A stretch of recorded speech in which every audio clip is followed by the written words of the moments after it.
হাদিসটা খুব ভালো করে শোনেন।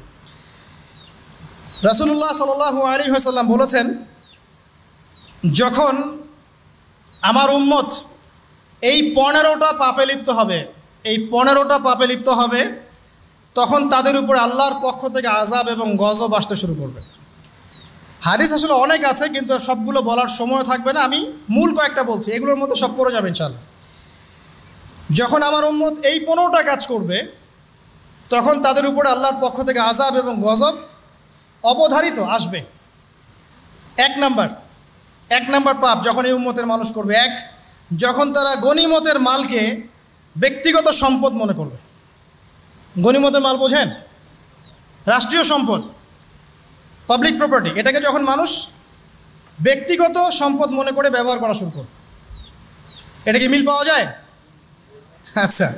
2 নাম্বার, যখন কারো কাছে আমানত রাখা হবে, আমানত, এবং সে এটাকে ব্যক্তিগত সম্পদ মনে করবে। বুঝতে পারছেন? আমানত রেখেছে, এটার খেয়ারত না করাটাই কর্তব্য, কিন্তু এটাকে যখন ব্যক্তিগত সম্পদের মতো মানুষ ইউজ করবে, শেষ করে ফেলবে, নষ্ট করে ফেলবে, তখন আল্লাহর আযাব আসবে। 3, যখন মানুষ যাকাত আদায় করাটাকে জরিমানা মনে করবে, যাকাত দিতে চাইবে না, যাকাতটাকে জরিমানা মনে করবে। কি সমস্যা, কি বার্ডেন, যাকাত আবার দেওয়া লাগে কেন? আমরা তো ট্যাক্স দেই।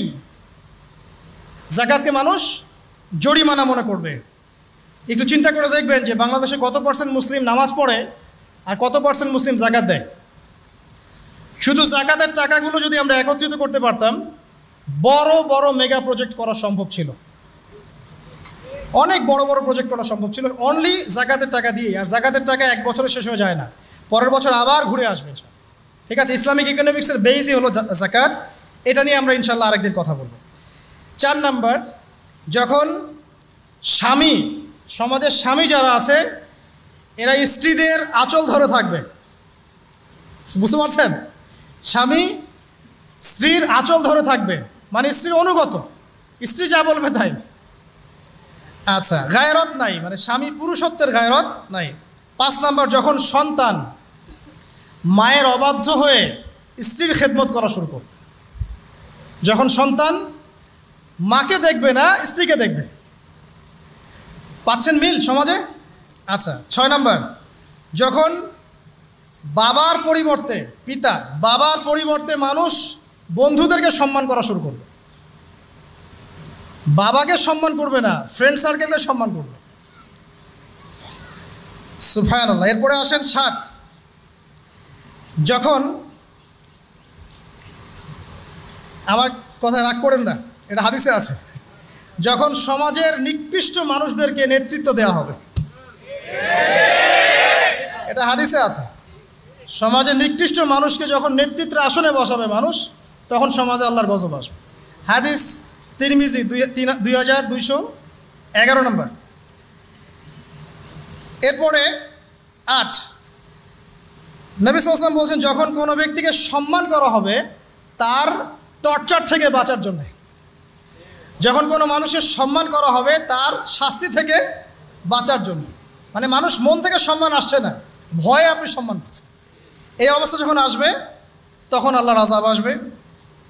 তারপরে 9, যখন মসজিদের মধ্যে, দেখবেন অনেক মসজিদ আছে বাংলাদেশে, মসজিদের মধ্যে হট্টগোল বেড়ে যাবে, মসজিদের মধ্যে হট্টগোল বেড়ে যাবে, আর মসজিদগুলো হবে চাকচিক্যময়, হেদায়েত উঠে যাবে।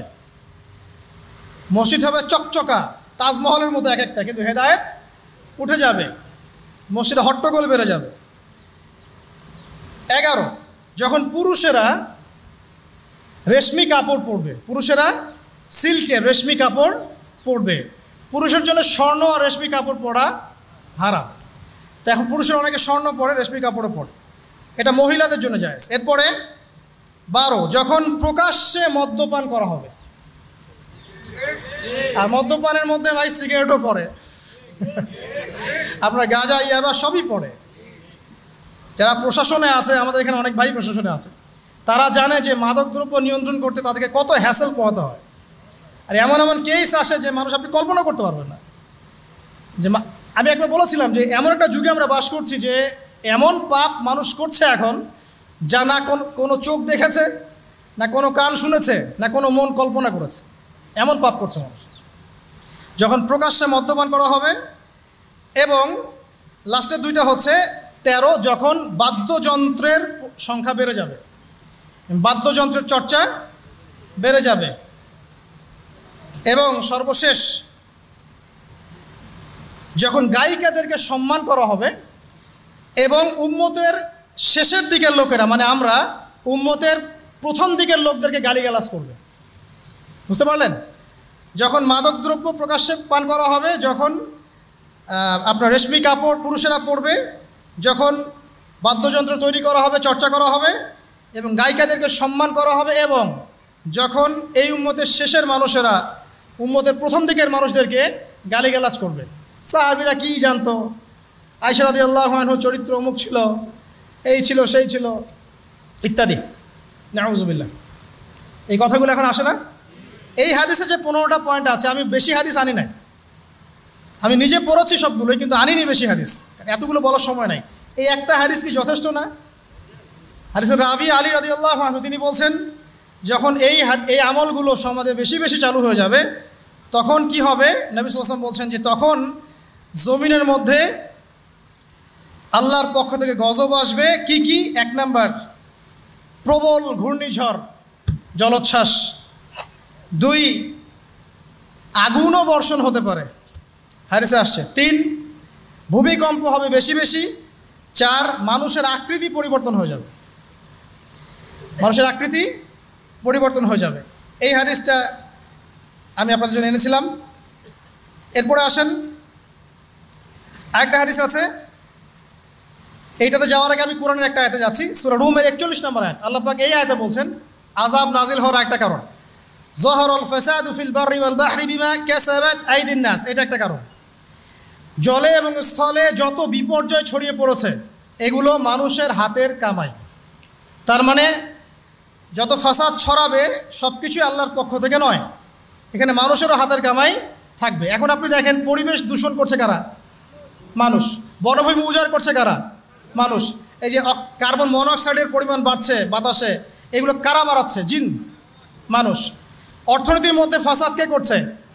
সুদের মধ্য দিয়ে অর্থনৈতিক সিস্টেমে ফাসাদ কে ডেকে এনেছে? মানুষ। যাকাত বন্ধ করছি কারা? আমরা, তাই নয় কি?